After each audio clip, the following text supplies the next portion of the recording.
Olá, IPCA! Hoje é segunda-feira, dia 2 de setembro de 2013.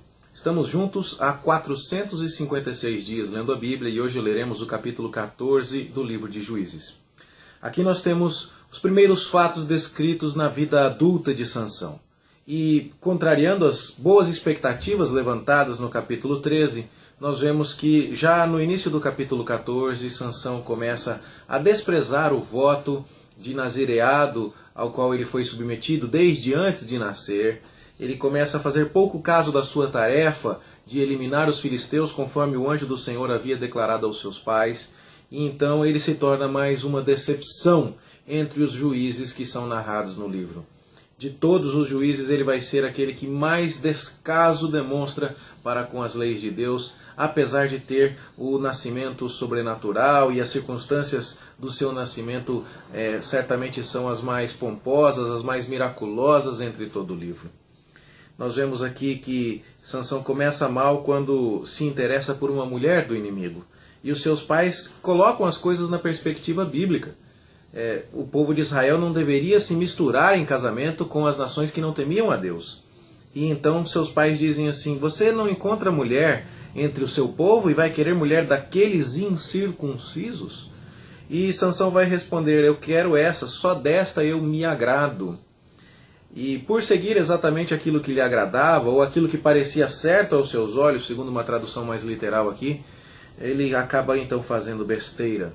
Mas a narrativa já nos mostra no verso 4 que isso vinha do Senhor, que procurava ocasião contra os filisteus.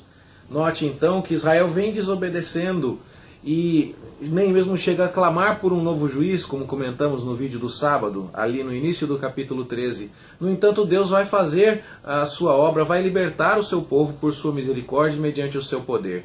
E ainda que Sansão não esteja interessado em matar filisteus, Deus vai usar Sansão, apesar do seu pecado. Sansão será responsável pelo seu pecado, isso não tem nada a ver com Deus, o pecado é dele. No entanto, Deus soberanamente controla até mesmo isso para que os seus propósitos sejam realizados.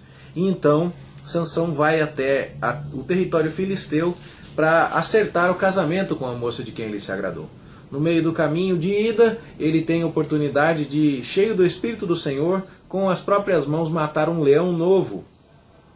E numa ocasião em que ele vai voltar à região dos filisteus para acertar o casamento com a mulher que lhe agradava, ele toma da carcaça morta daquele leão um favo de mel e come e dá aos seus pais.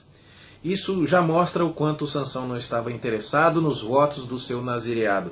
Ele jamais poderia tocar o cadáver de um animal. No entanto, ele vai até lá e inclusive tira do mel que estava na carcaça desse animal e come. Ele se corrompe ao extremo aqui com essa atitude. Depois, na sua festa de casamento, ele dá um banquete para casar-se com aquela moça e tudo sugere que ele também tenha corrompido aqui o aspecto da proibição de beber vinho, que era coberta pelo seu voto de nazireado.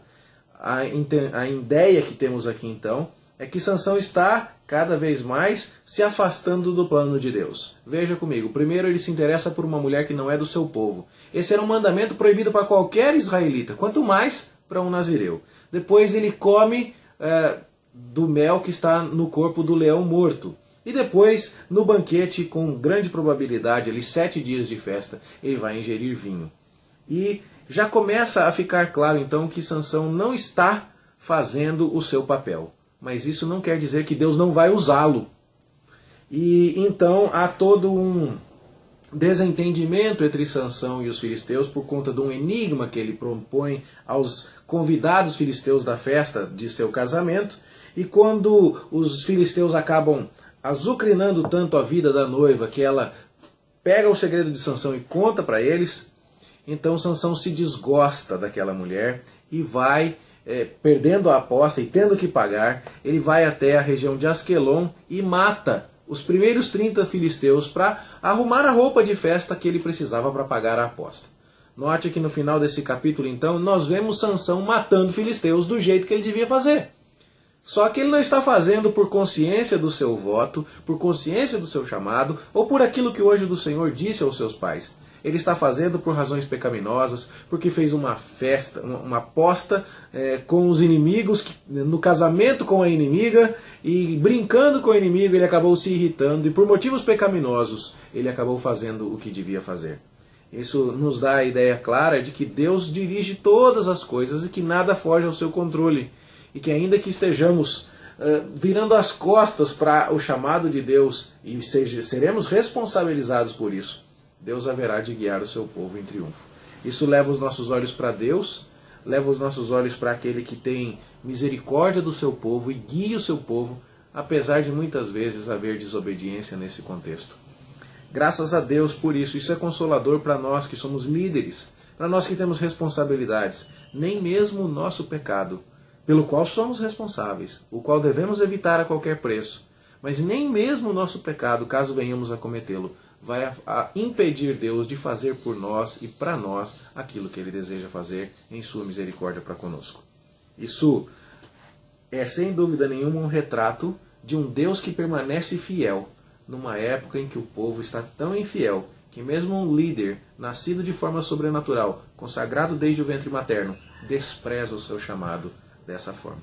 É hora de atentarmos para a gravidade do nosso pecado e para o tamanho da misericórdia e da soberania do nosso Deus. Essas são as lições que gostaríamos de destacar aqui e esperamos que elas abençoem a nossa vida. Vamos orar? Senhor, lendo sobre o pecado de Sansão, sobre o desvio de Israel nos dias dos juízes, somos claramente impactados por esta verdade e forçados a reconhecer que nós também te desobedecemos e muitas vezes abandonamos os teus caminhos.